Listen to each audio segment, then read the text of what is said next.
এক মাফলার যে হুড়স্থুল ফেলতে পারে এবং এক মাফলার নিয়ে মানুষ বিব্রত হতে পারে, এইটা প্রধান উপদেষ্টার প্রেস সচিব শফিকুল আলমকে না দেখলে বোঝা যাবে না। তার মাফলারের দাম নাকি লাখ টাকা, এরকম একটা খবরে সোশ্যাল মিডিয়ায় তোলপাড়। এবার তিনি একটা পাল্টা বান মেরেছেন। আলোচিত মাফলারটি বিক্রির ঘোষণা দিলেন প্রেস সচিব, নিলামে তোলা হবে। এবার আলোচিত সেই মাফলার বিক্রির ঘোষণা দিলেন প্রধান উপদেষ্টার প্রেস সচিব। নিজের ফেসবুকে তিনি এটা বলেছেন।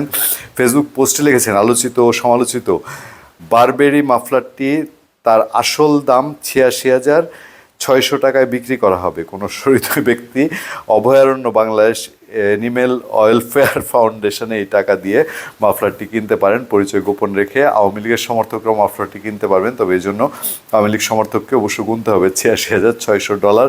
মাফলারটি 2 বার ধোয়ার পর ক্রেতাকে মাফলারটি দেওয়া হবে। এর আগে প্রেস সচিব মাফলার পরা একটি ছবি সামাজিক যোগাযোগ মাধ্যমে ব্যাপক ভাইরাল হয়। কেউ কেউ দাবি করেন মাফলারটির দাম ৮৬,৬০০ টাকা। আদতে ১০০ টাকার একটা মাফলারকে, মানে সোশ্যাল মিডিয়ার যুগে কত অপকর্ম হয়, এটার বোধহয় পাল্টা জবাব দেওয়ার চেষ্টা করেছেন শফিকুল আলম।